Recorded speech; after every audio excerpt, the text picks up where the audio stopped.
recommend to my students that they go out and sit in a bar sometime and don't drink, just watch people and their behaviors, because the actions that men take are usually in front of their peers.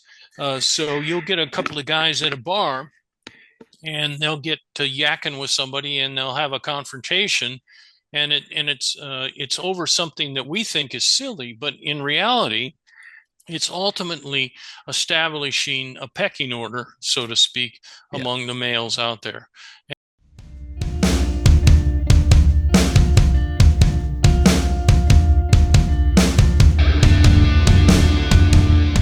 All right. Today, my guest with me is Dr. Marc Defant, and you're a professor of geology and geochemistry at the University of South Florida, right? Yes. Uh-huh. That's awesome, man. I'm so glad to be able to talk to you and have this time with you. How you doing, Thank you. man? Good to be here. Thanks for having me. How's the weather down there? Oh, you don't want to know. It's very nice.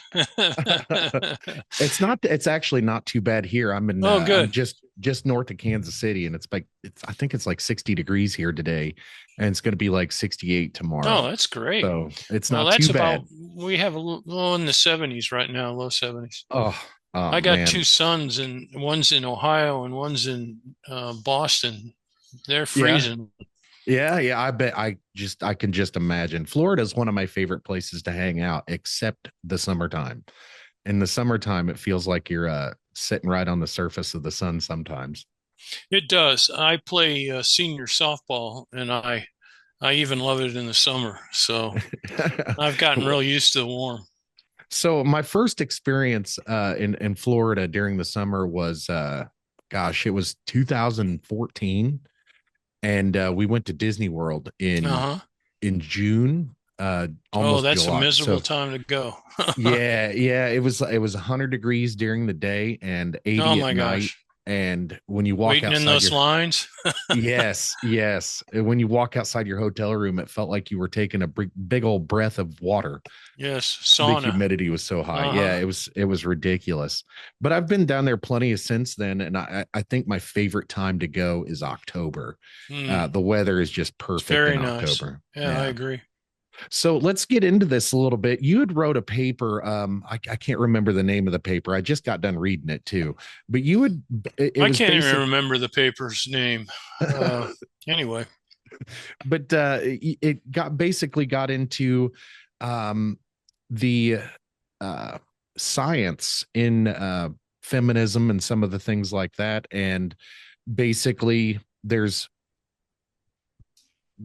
the Well, it was basic. Go sorry, I ahead. didn't interrupt you. It was I'm recalling now, it's the evolutionary psychology, the lack of, or something in effect, a lack of rigor in empirical rigor in feminist studies. I think that's Yes, what it was. yes, yes, pretty much. And I agreed with so much with the paper. I did stop when it got to fat studies. I'll just admit I'm a fat guy, and I don't understand fat studies because I understand health. And um, to me, fat studies seems like an excuse that fat people would give to stay fat, if that makes sense. Well, first of all, Ricky, looking at you, I wouldn't call you fat. Well, Um, I was 520 pounds at my heaviest. well, that's a little bit different than what you are now, I suspect. Yes. Unless you're like 4'2" or something, and I can't tell that. No, I'm actually 6 foot even. And right now I weigh right around 240 ish. Oh, that's great. Um, You could be a linebacker or something. well, I guess well, I did so much damage to my body when I was heavy Uh-huh. that now it's like I have the body of I'm 40 and I have the body of like a 50 or 55-year-old. It Yeah, but at sucks. least And you that's got it in where time. That's great. right, yeah, and that's exactly what I went into. You're unusual. I actually had weight loss surgery. Oh, good for you. So what what it was, man, is I just felt like I was sitting around waiting to die. Hmm. And I was just so heavy. I was getting winded just going to the bathroom, man. And I started to smell funny and I was embarrassing to go out in public. And while man, I was still having kids, and my youngest is 6, and I had to chase him around, and I was struggling to breathe, and I'm like, man, I'm gonna die, and if I don't do something, I'm going to die. And it Yeah, was, you probably were going to die yeah, yeah, younger. man. I look at pictures, Mark, from back then, Uh-huh. and I was yellow. I was Wow. I was so jaundiced, and I Jaundice, was, yeah. yeah, it was scary. And it was even scary to go to sleep. So those fat studies, I've always taken those things personally, and it kind of hurts my feelings that they would try to, especially with little kids, try to get Yeah. them to normalize being a big person and fat, and that that you can be healthy no matter what size you are. And I don't believe that's true. I believe there are, a certain percentage of the population. I actually agree with your assessment with the sumo wrestlers, that they're just built differently, and they maintain and train to have that specific body fat content on the outside of their body and not the inside. And it just resonated with me on that aspect, and I agree with that portion of it. Where I do have an issue that of being able to talk about these things without getting political, because it's gotten so bad. On People have basically taken like a pacifist attitude in the past over these things, and I think that's how we got to be where we are. Yeah, I would agree with that, actually. So in talking about that, let's get into familiarize the listeners with basically the premise of the paper and what the findings were. Well, just to finish up what you were talking about with fat studies, I think we would agree. I don't want to. I really don't want to hurt anybody's feelings when I talk about the lack of the people that are overweight or obese are facing, some serious potential health problems. And so I kind of get upset like you when I see in the feminist literature that they're promoting health at any size. And Yeah. um, so, I don't want to belabor it, but I did want you to understand that I wasn't attacking people that were overweight. I'm Oh, just saying absolutely. this isn't something that feminists should be pushing, because the literature just is overwhelmed with how bad it can be being extremely, particularly obese, where, you have higher cancer rates, you have higher problems with heart. It's just almost unlimited, the kind of problems that are increased with that. So, yeah, I think that we both agree so far on that.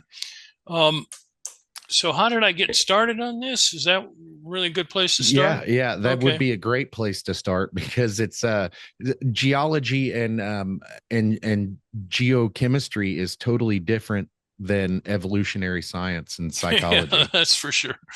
Um, well, I tend to be a kind of a globalist. I like to learn on a lot of different areas. And when I was younger, sometime in the 1990s, I read a book by Robert Wright called The Moral Animal. And it was kind of a summary of evolutionary psychology. And I got really excited about it. It made a lot of sense to me. It explained a lot of the things. For example, why was I so interested in beautiful girls or beautiful women and not, other types of women? And why was everybody that way?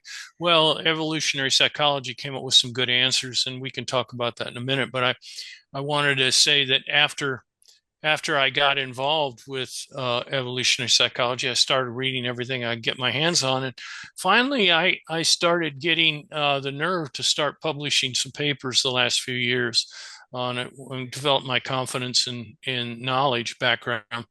And ultimately, what really pushed me into this was seeing how rabidly against evolutionary psychology the feminist literature is.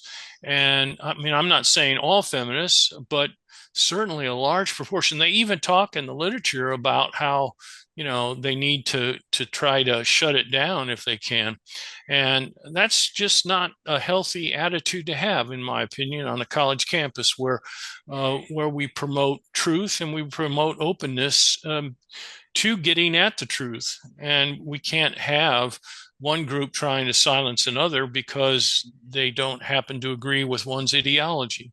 So I promoted this thing. I've gone out kind of on the road, so to speak, talking on podcasts to try to emphasize evolutionary psychology a little bit, because I think it gets a bad rep. I can't tell you how many people have told me, well, yeah, that evolutionary psychology, it's got a lot of problems with people disagreeing with it. And I'm always kind of very Therein lies the frustrated by problem. that. Yeah, Therein lies the problem. yeah. If you don't talk about it and you don't, so just to be honest with you, I'm not classically trained in anything and I don't have a formal education past the 8th grade. So it's very difficult for me to not have these conversations in a layman's No setting. need to apologize, man. Well, I mean, I didn't come on here thinking you were an expert. well, I say that because it's a very passionate thing. I think that's part of the reason why it got so political, is because it has to be toned down for the layman to understand it. And I think people in the institutions have been ideologically captured, and there's no delineation and or no separation between ideology and science in these particular fields, such as feminism studies and stuff like that. And there's no, they I would agree don't. 100%. Yeah, and that's where it gets upsetting for me on a personal level, not talking about it or not giving pushback on it, because I see it as reality, whereas those folks see it more as this is science, this is the way it is. Hmm. You can't question science, and it leads to, I think that's how it became political, because the you know each action gets an equal and opposite reaction. And that's essentially, you have institutions telling us this is how reality is, and we're telling them, no, that's not really how reality works out here. And when you talk about evolutionary studies, we can use these evolutionary studies as a basic understanding of how humans work, especially in the workplace. I have autism, and knowing some of these things about people helps me navigate how to deal with some of these people in ways that they don't fully even understand. Yeah, I think we agree on that. I would just add that my goal is well, first of all, let me emphasize that science is about questioning. I mean, that's the fundamental basis of science. I propose a hypothesis and people criticize it. I go to meetings, I hear somebody else propose a hypothesis and I criticize it. It's not because I don't like the people or that Right. they're not agreeing with me on something. It's because I want to be a skeptic before I accept something, because I want to know if the data has been collected correctly, uh, if what they're saying is based on their predilections. So those are all important questions to be asking. And scientists are generally by nature skeptical. I write quite frequently for Skeptic magazine because I am skeptical and I want to be skeptical, and that's why I'm challenging the feminists, because I don't think there's anybody skeptical in the feminist group. They all seem to socially get around a few ideas, and that's the direction they take. And Yeah, ideas are different and opinions are different than what science comes up with. And that's a absolutely. crucial difference, really crucial. It is a crucial difference. And I think the conflating of these ideas into studies and actual studies into institutions, if you don't question these things at the institutional level, you're leaving people with the basic understanding that this is how the world works and this is how things are, instead of uh, a more of a theologic or ideologic view of these studies. Yeah, we have a whole generations or generations actually of people coming out of college that have, majored in these fields like critical theory and come out and think that the world should be this way and base nothing more on opinions. Yeah. It's okay, I think, and it's great that you care about feelings and you care about people, but we shouldn't be, in my opinion anyway, we shouldn't be trying to convince people that there's health, for example, at any size, because it's bad for people that are at any size. Um, and if we're teaching them the opposite, then they can't take the necessary actions to help themselves. Right. And if you can see it with something as simple as uh, being overweight, but it goes the same way with the ideology. If you're being taught Marxist theory, which critical theory is, it's Marxism and socialism, then you are. I think you're buying into a system that can never work anywhere. It's failed everywhere it's ever been tried. So I'm off on a tangent here. Sorry about that. No, Keep me centered. I'd like to talk to what your audience, your audience is interested in. well, essentially, my audience is a bunch of people like me. So I'm interested in everything you have to say because I find you fascinating and I Thank find you. this topic fascinating. I'm actually familiar with some of your work. I watched that 3 hour podcast with Joe Rogan, Oh and yeah.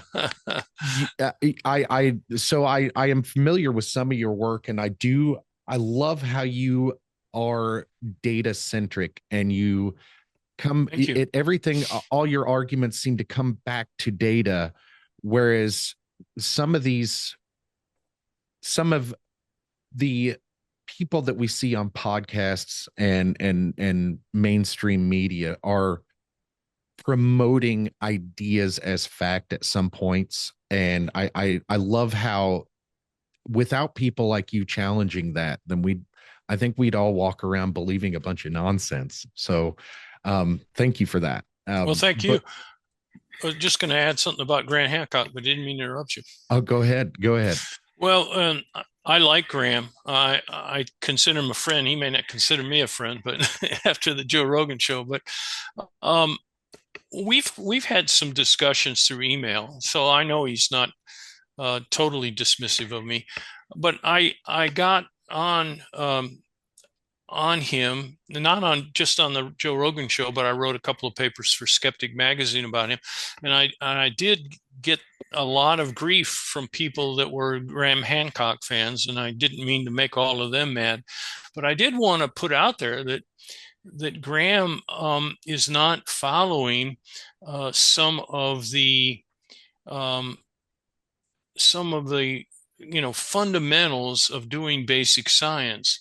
I see Graham going out and visiting a site, an archaeological site, and he hasn't done any digging. He hasn't done all of the, not that you have to dig to become a good archaeologist, but bopping around sites, looking at them for a few days, or even a week, isn't the same as, getting your hands dirty with the data. And so he's postulating this civilization and that existed prior to all civilizations. And I just have a problem with that because he has no evidence for it whatsoever. Yeah. And I would think you'd need a little evidence, like finding the remains of a civilization that used metal before anybody else used metal, and a lot of other reasons. I don't mean to get off on Graham, but I wanted to explain a little bit of that and what we were on the Joe Rogan show to try to do. Absolutely. Absolutely. And I'm actually a Graham Hancock fan. I've never, so I say that Fair enough. the only familiarity I have with Graham Hancock is his work on Netflix and the Joe Rogan podcast and other Right. podcasts. And I've never actually read his books, primarily because they're fiction. But I think people like Graham Hancock are kind of necessary also because he asks the why and the how. And then we have people such as yourself that say, well, actually, this is why. And this is, there's a give and take there, a give and take relationship. I think that is fundamentally necessary to keep science progressing and knowledge progressing and not just staying stagnant. Because Graham Hancock's he actually does present some intriguing evidence, or maybe anecdotal evidence, but he does present some pretty solid ideas on what this may be or that may be, or why we may have done this in the past, or and past civilizations. And I'm personally fascinated by these things because there's such a lack of knowledge. Well, let me tell you, Graham has made it very clear that there are a lot of people out there that enjoy archaeology, and for that I'm eternally grateful to him. We should get people interested in these kinds of things, but I'm not eternally grateful to him for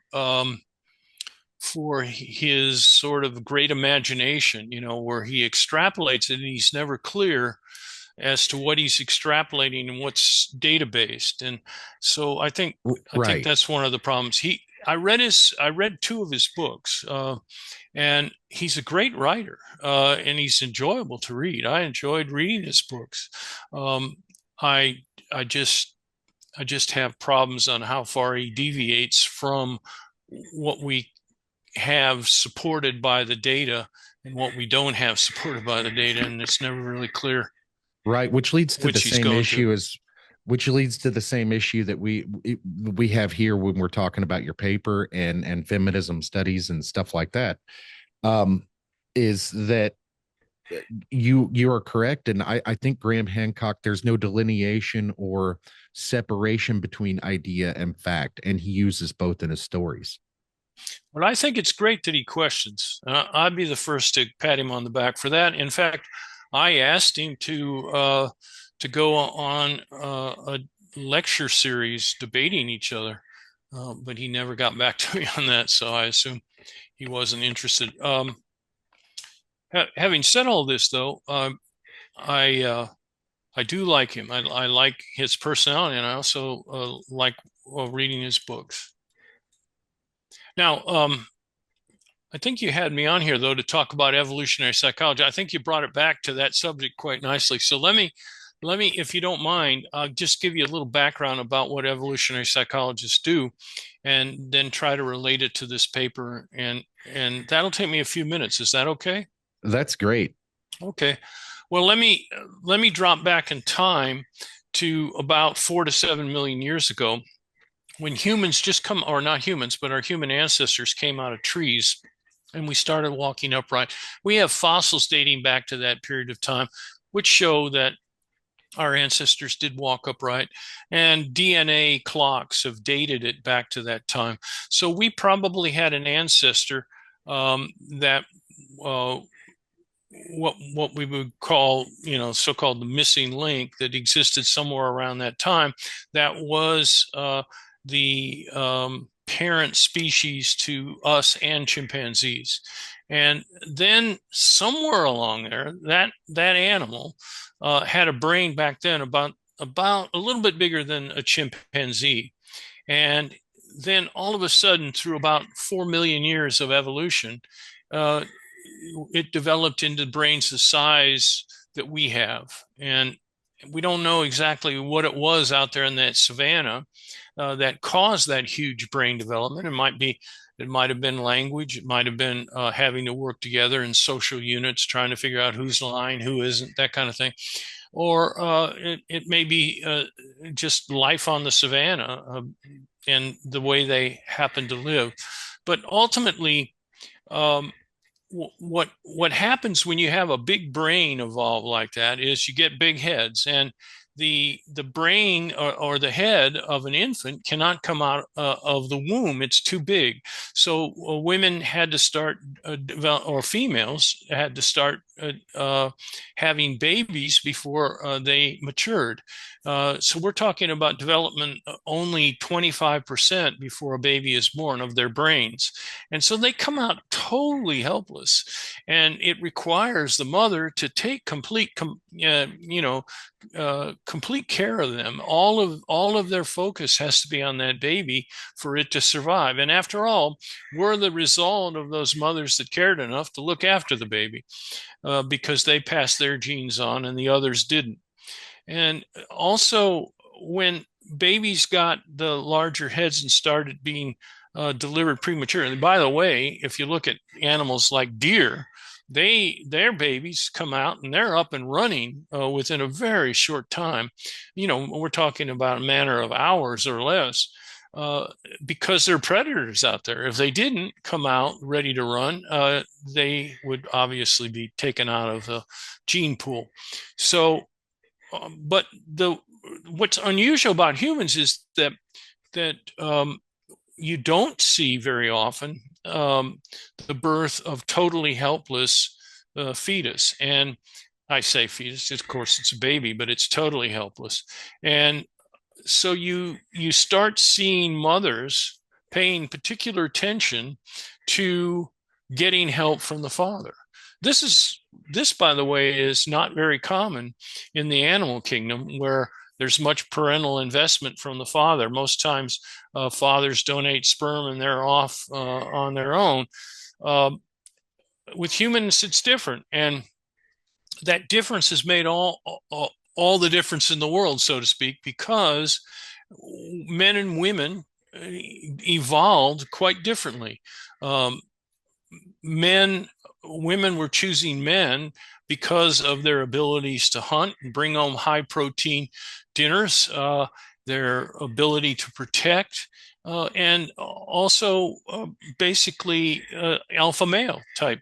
And on the other hand, men are looking for what we would call young, healthy women. And the way that men tell that is in beauty. So when a woman is beautiful, the chances of that woman having, dying young are much less.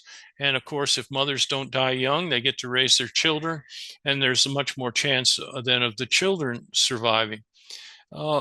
So, so you can go all over the world and ask people, and they've done this, like 60,000 people in a couple of studies that were done, asking people in all different kinds of cultures what men and women preferred in a spouse or in someone that they would have a relationship with. And the answers were overwhelming, and just what you'd expect. Women, their highest priority is emphasizing the role of men bringing home resources. And on the other hand, men are looking for beautiful women, which is a substitute for health and youth. If you're healthy, if you're beautiful, you're probably more likely to be healthy. If you're young, you can have more babies. In hunter-gatherer society, women are basically either pregnant or lactating the entire life that they, at least during the time that they're able to have children. So they're pretty much limited to the family, and they are able to go out and gather. Women are much better at remembering locations, for example, of where good plants grow. Men are much more active and better at locating themselves relative to their home base, which is where they're living. And men are also better at target. And no surprise there, when we throwing spears and shooting arrows, we had to be pretty good at that. So if you go to the Olympic, they have, shooting guns and arrows, and men always score, not always, but men, the world records are usually much better than women's. So it's not to say that men and women should be competing with one another. It's just to say that we're different. Women have characteristics and men have characteristics, and both of them are quite different but important among each group. And we carry these things into the present day because we've only been around in civilization about 10,000 years, which just simply isn't enough time for the things that are being chosen now to be genetically selected for. I'm kind of just sort of racing over this, but I guess the point I wanted to make is in reference to feminist dogma, and that is that feminists believe. Well, first of all, let me emphasize that this selection process has generated very different behavior in men and women. Men tend to be high risk individuals. They tend to be more violent than women. The men kill men much higher rates than men kill women. They they compete with each other, and so we have over this 4 million period or longer period of time for selection.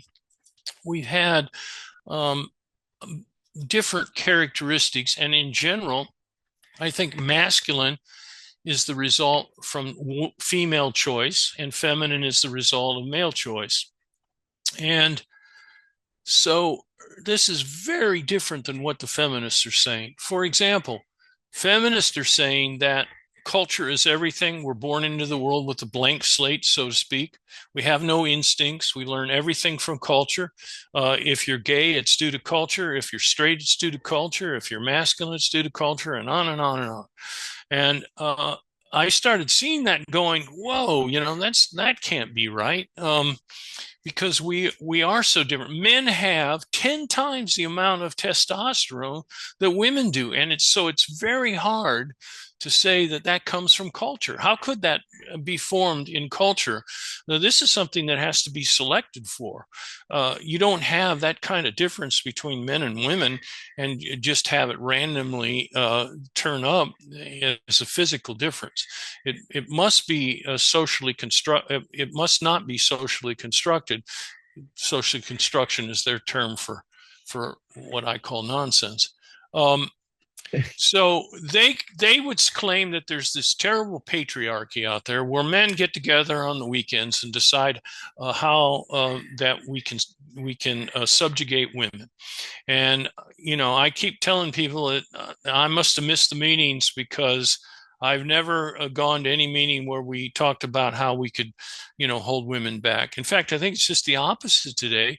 Men are very interested in helping women to achieve equality, uh, and yet I constantly hear, like for example, our past uh, Democratic nominees for president, constantly referring to the patriarchy and how they're discriminated against. And, I think there's some discrimination there, but I think the patriarchy, if there is one, But it's it is related just to, that it's discrimination and not a patriarchy.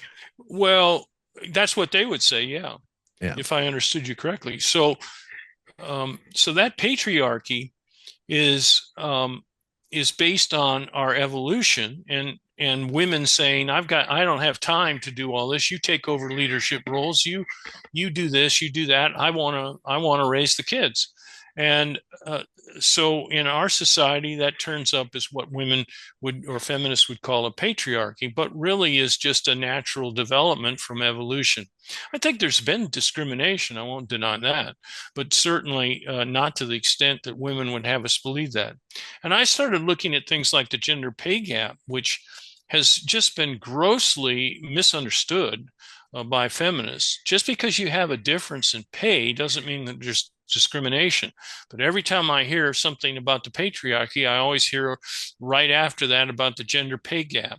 The gender pay gap, and this is the research that's been done by women economists. One of them uh,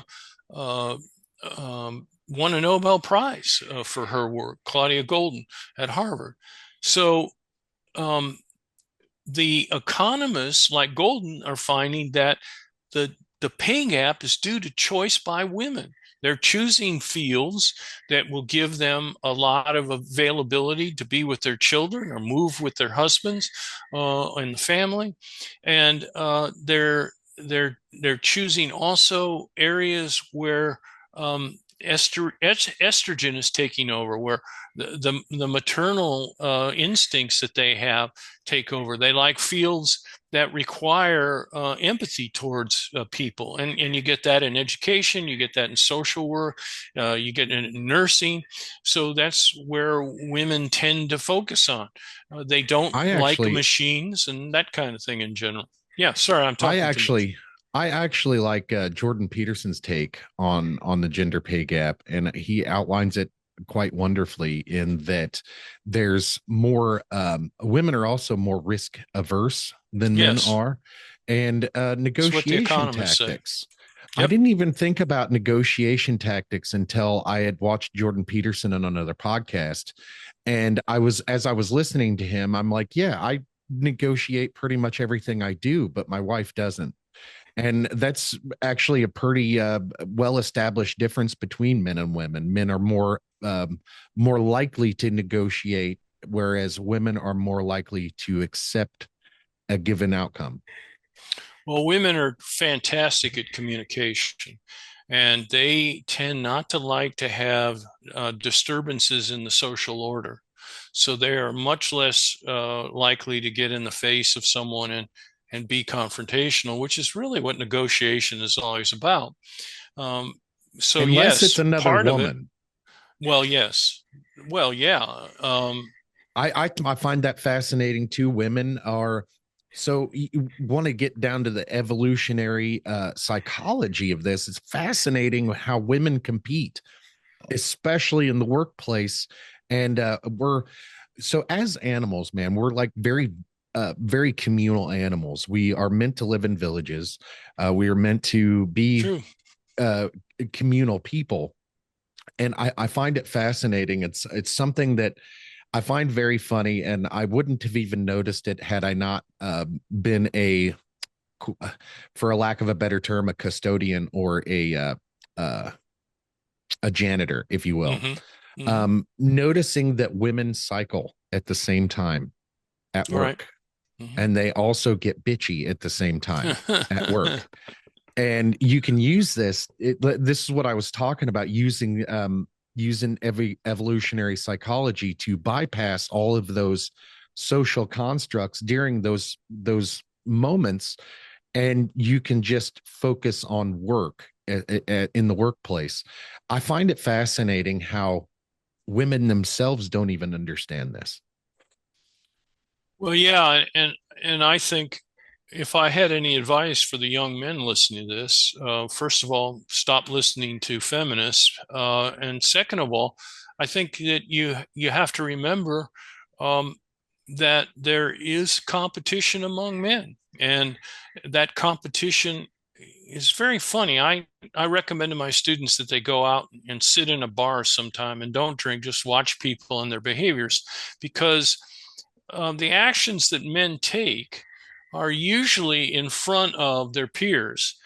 So you'll get a couple of guys at a bar and they'll get to yakking with somebody and they'll have a confrontation, and it's over something that we think is silly, but in reality it's ultimately establishing a pecking order, so to speak, Yeah. among the males out there. And men tend to show off in front of females, and when there's alcohol and there's women, you're going to have a lot of men showing off. And women, on the other hand, well, women, uh, they tend to wear a lot of perfume, makeup, um, and much more so during their cycle, when they're most likely to become pregnant than in off cycle uh, periods. I find So it I so find that interesting. fascinating. I find it so fascinating, but humorous at the same time. Me too. It's so funny that we do these things, but and we act without understanding, having a full understanding of what we're doing, basically because of society. I just find it. I'm always fascinated by the why of everything. Do you have you thought about the why this is happening specifically in institutions? Well, first of all, your comment is very insightful about the why. Um, we don't. when you're dealing with nature and people in a hunter-gatherer society, you don't care whether they understand. And I don't mean to claim that evolution has any thought, but evolution and getting your genes past the next generation has nothing to do with what you might consciously think. All that matters is that you're attracted to a female and you get your genes passed on. And that's the yin and yang of masculine and feminine. Men are attracted to feminine women, and women are attracted to masculine men in general. Of course, there are exceptions to everything. But let's go back to your question now about what we're seeing in the university. Is that? Yeah, at the institutional level, specifically post high school, how do you think that there's any particular reason why we're seeing a general lack of scientific rigor? I think is what you put, how you put Mhm. it. Do you think that there's a specific reason why we're seeing it at the specifically at the institutional level instead of society Well, in general? it is getting to be in society, and that's because the feminist movement, along with other critical theory things like uh, African American studies and gay studies, they have, I would call, indoctrinated a whole group of people to go out there and sort of live what they've taught them, which means that we have a lot of people that think Have you dug of into the social why this is construction. happening? Uh, why I don't I, know I what you think mean what by I'm why. getting at, so I think I'm getting what I'm getting at is back in the 80s, I think it was the 80s, maybe early 90s, there was a guy called Yuri Bezmenov come out of Russia. He was a KGB agent, and he had mentioned that um, the goal of Soviet Russia was ideological subversion in our institutions, specifically in the West. And I wanted to, I guess I basically wanted to um, confirm my thoughts coming out of your mouth is I guess what I wanted in general. But I do you think that that is possibly how it got started? Was back in the 60s, 70s, there was a movement essentially from foreign influence to gain power in our institutions via ideological subversion. I see what you're asking now. Um, Actually, I think you'd be interested there. Critical theory has its roots in Germany going back to the 1930s, late That is very 1930s. interesting. It's called the Frankfurt School, and the Frankfurt School, interestingly enough, the the people in the Frankfurt School, it wasn't a specific school; it was just a school of thinking. Uh, they were basically communists, and they were also the developers. Marcuse comes to mind. Haberman. They were the forerunners of what was later to become critical theory, and they, of course, were the Nazis were after them because they were communists. And so here in America, we said, "Oh, we got to get these guys out of Germany because they're scholars and they're being, they're facing a potential arrest." So a lot of those people came to the United States during World War II or just before World War II, and then Okay. infiltrated our universities and then pushed socialism and communism. So this later became critical theory, and it's the reason why we have this undercurrent throughout the university system, particularly in the social sciences, arts, and literature of communism and of what I've been saying, which is critical theory, which, by the way, led into critical race theory and queer theory and all those side examples of critical theory. That's fascinating. So I find that whole era in Me too. history Me fascinating. too. And I also find society in general fascinating. Like I said, I like to get into the whys. And here's something you'll find fascinating. I'm a stay-at-home dad, pretty much a house Good for you. husband. Uh-huh. I've actually learned quite a bit about men's relationship with their children. I learned over time that playtime between father and child is it actually releases oxytocin and dopamine to both the child and the father. And so it's mutually beneficial to have a close relationship with your kids.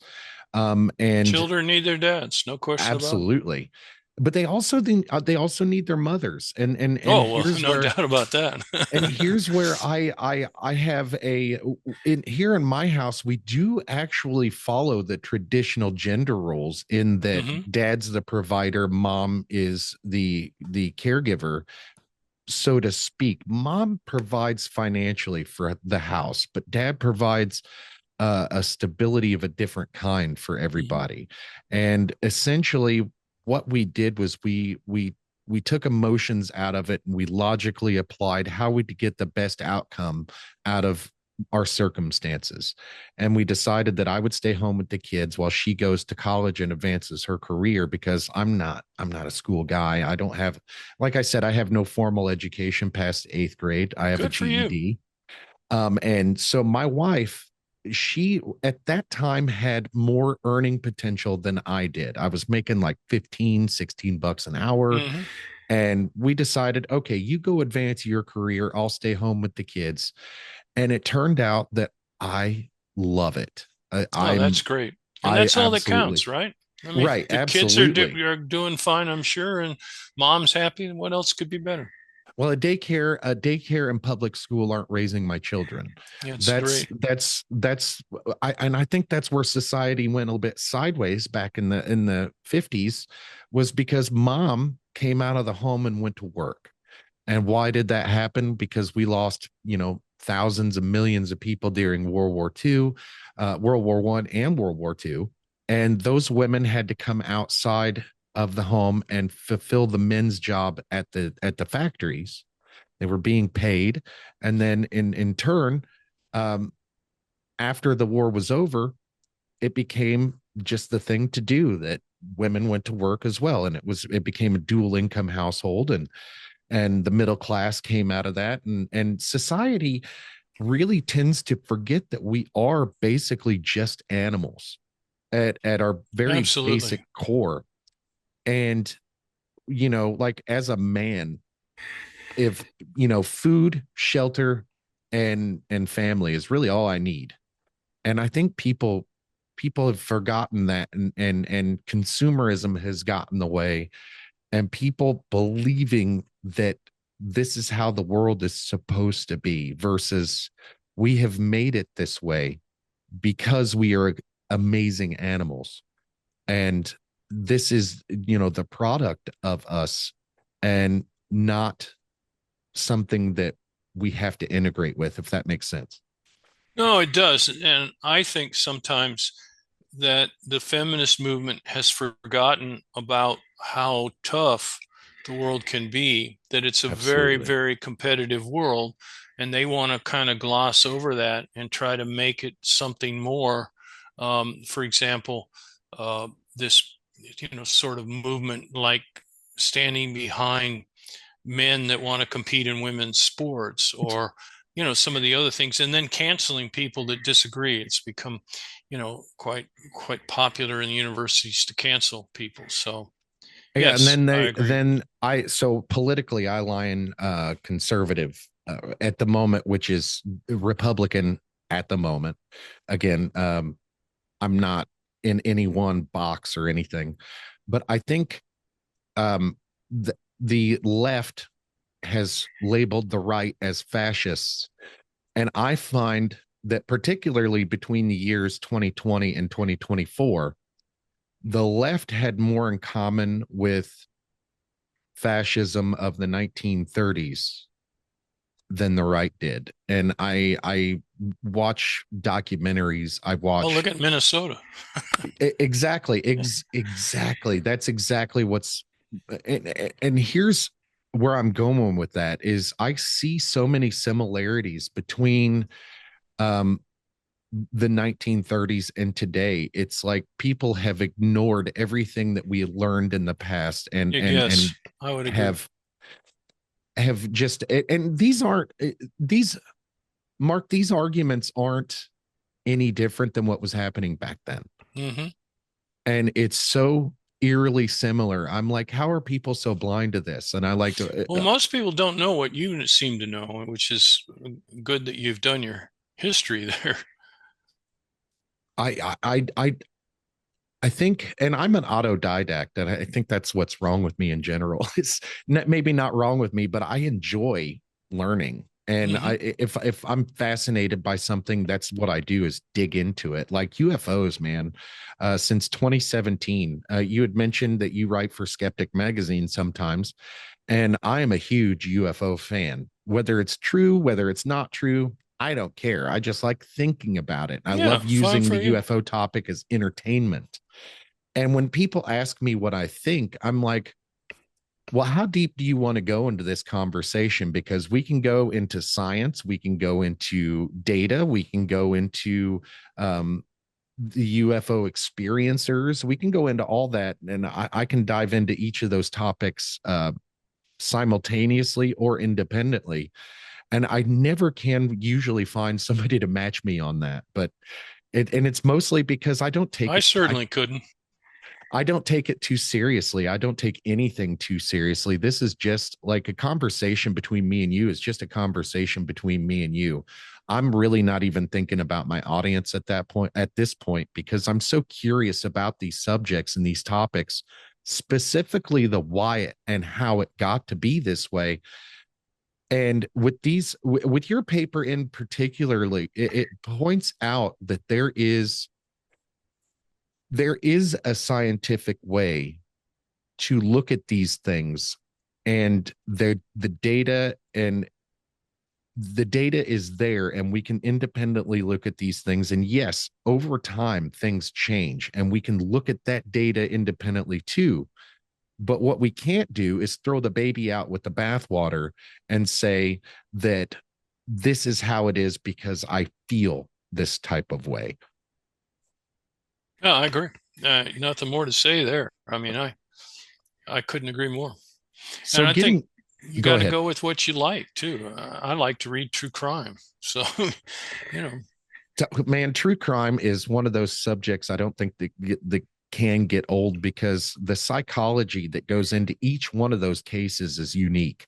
hmm. I mean, there's very few cases that have the same type of psychology between every crime that they commit, or like, if it makes sense, like each jacket of the person is different. And I find true crime fascinating as well. I have so many subjects that I like to dive into independently Oh, of you're like each me. other. I just Oh like yeah. to learn. You know, I Well, could almost view anything. when I was doing my research for this podcast, I was kind of looking, I was like, man, I could talk to this guy for hours, Well, thank because you. like the sheer amount of things that you are curious about, and curious enough about to do the research. And I'm like, wow, this guy gets it. It's all about um I think that you and I suffer from the same curiosity about No everything. doubt. And I just have to know about everything. Well, it's an example of I think curious minds. You know. Well, and I think it's also a marker of intelligence as well. I may not be smart, quote unquote, as far as book smart, but some might argue that that might be a better thing, because I'm not molded and shaped by other people's ideas. Well, you know that's a funny thing. IQ uh, doesn't rely on how many books you've read. Uh, and so when someone says I'm book smart or I'm not book smart, it kind of is meaningless when it comes to IQ. So I think we're I'm a finding that in hyper the guy, corporate and when structure. yeah, I'm a hyper guy. It was very hard for me when I was younger to sit still for any length of time and read. Absolutely. So I missed out when I was very young from reading a lot, which I regret. Yeah, I had to find a quiet place to read your paper this afternoon or this morning.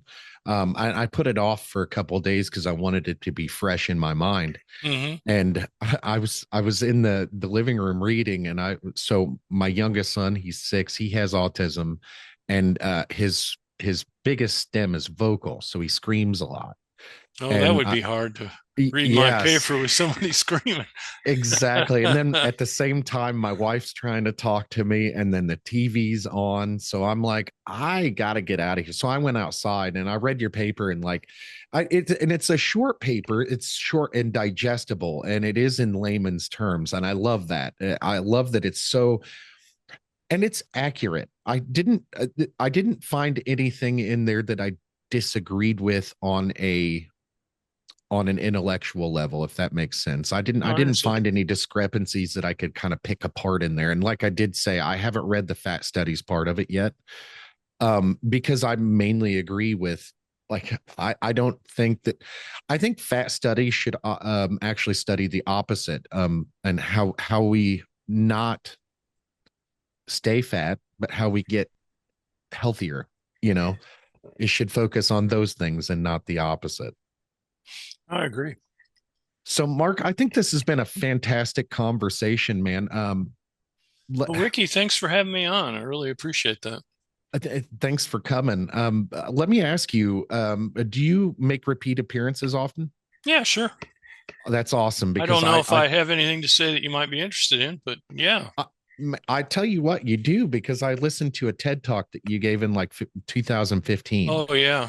and that was interesting. So Caught a I'm lot of hell over that too. it was when I Googled your name, that was like the first thing that popped up. And then, of course, I watched that Joe Rogan episode, and I didn't know your name at that time, but I agreed with a lot of things that you were saying. I'm also a Randall Carlson fan, so I like Randall.